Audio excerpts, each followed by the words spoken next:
Hey up everybody, just a quick video here to ask for any help or information on this contraption that I've got. But before I get into that, I just want to say a couple of words for a fellow YouTuber.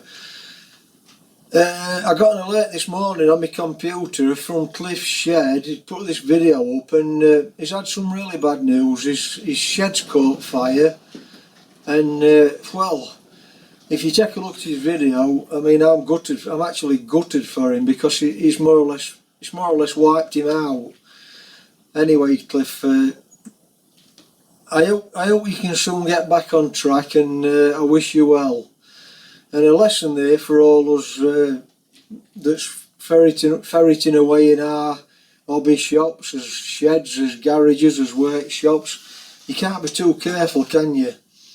Anyway, good luck with that, Cliff, and I hope you can at least salvage some basic tooling up to get you started again, and I hope we're going to see you soon. So I'm going to move over to the workbench and talk about this, and if anybody's got any information or help on this, I'd appreciate it. Right, so what it is then, I bought my Harrison lathe about, well, it's well over 10 years back, and it's stood on its own cabinet and with a little door at the front. So obviously round the sides of the door on the shelves you can't actually see much. It's more or less doing everything by touch. This were wedged in between two of its shelves, right round side of one of shelves round the corner. It's a substantial casting, and it's approximately 8-inch long, maybe 5-inch wide and 6-inch tall.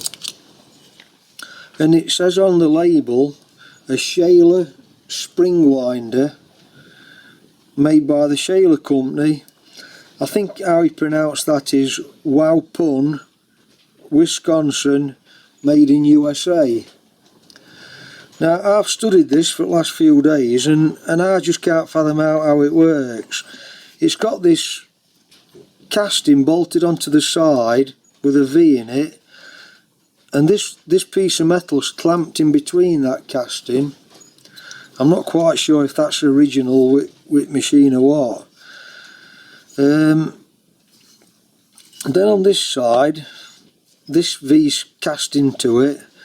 Then on this side there's this, I'm calling it a clamping handle with two washers on, so obviously that clamps something. And then it's got this handle on that only moves that far, and this handle's got a locking screw and it can actually be moved into different positions like so, but it still only moves that far. So I'm not quite sure how this contraption works, so any help or information would be appreciated. It's quite heavy. Oh, if anybody's got any information on that, then I'd appreciate it. So I'm going to sign off for now then. Thanks for watching, and I'll catch you on the next video. Bye for now then.